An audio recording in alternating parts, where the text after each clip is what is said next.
बिस्मिल्लाहिर्रहमानिर्रहीम। अगर आप पूरा साल किसी दरसगाह में रेगुलर पढ़ने के लिए आते रहे हैं और उस्ताद का लेक्चर ध्यान से सुनते रहे हैं तो ये वीडियो आपके लिए नहीं है। आप इस वीडियो को स्लिप कर लें, कोई और काम कर लें, आपके लिए ये वीडियो नहीं है, क्योंकि आपने लाजिमन अच्छे नंबरों में पास होना है। ये वीडियो उन कमज़ोर तलबा के लिए है जो पूरा साल रेगुलर नहीं आते रहे या आकर उस्ताद का लेक्चर ध्यान से नहीं सुनते रहे। ऐसे कमज़ोर तलबा भी फेल नहीं हो सकते, मुनासिब नंबर लेकर पास हो सकते हैं। बस आपने सिर्फ 3 काम करने हैं। पहला काम ये करना है, किसी काबिल लायक तालिब इल्म से हर सबक के ज़रूरी सवालात बनवाने हैं या उस्ताद साहब की खुशामद करके उनसे हर सबक के ज़रूरी सवालात बनवाने हैं और फिर उनके जवाबात आपने तैयार करने हैं। दूसरा अहम काम ये करना है कि आपने खत्ताती सीखने पर खूब जोर देना है। किताब रटने की बजाय खत्ताती सीखने पर खूब ध्यान दीजिए। 18-20 दिनों की खत्ताती की ट्यूशन की क्लास ले लें। आप आम तालिब इल्म भी हैं अगर, तो आप 18-20 दिनों में बेहतरीन लिखाई सीख सकते हैं।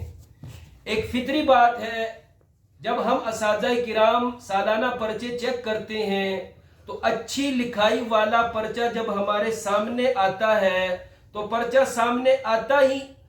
सामने आते ही हमारा जहन बनता है इस पर्चे वाले को 95-98 नंबर मिलेंगे। और बुरी लिखाई वाला पर्चा जब सामने आता है तो पर्चा देखते ही जहन में ये बात आती है कि मुमकिन है ये तालिब इल्म फेल हो जाए। लिखाई का इतना असर पड़ता है चेकर पर। फिर जब हम लोग उस पर्चे को पढ़ते हैं उस हिसाब से हम नंबर देते हैं। लेकिन ऐसा कभी नहीं हुआ कि बुरी लिखाई वाला अगरचे उसने सारा जवाब ठीक लिखा हो और उसके 98-99 नंबर आया हो, ऐसा कभी नहीं होता। हमेशा अच्छी लिखाई वाले के नंबर ज्यादा आते हैं। इसलिए पूरी किताब रटने का मौका अब नहीं है, अब आपने लिखाई पर भी खूब ध्यान देना है। और तीसरा अहम काम यह है, आपने अपना एतमाद बहाल रखना है।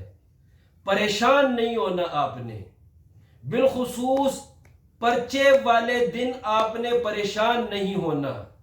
आपने अपना एतमाद बहाल रखना है। बुजुर्ग लोग फरमाते हैं, परेशानी को अपने ऊपर ओढ़ लेना ये हलाक कर देने वाली सबसे बड़ी परेशानी है।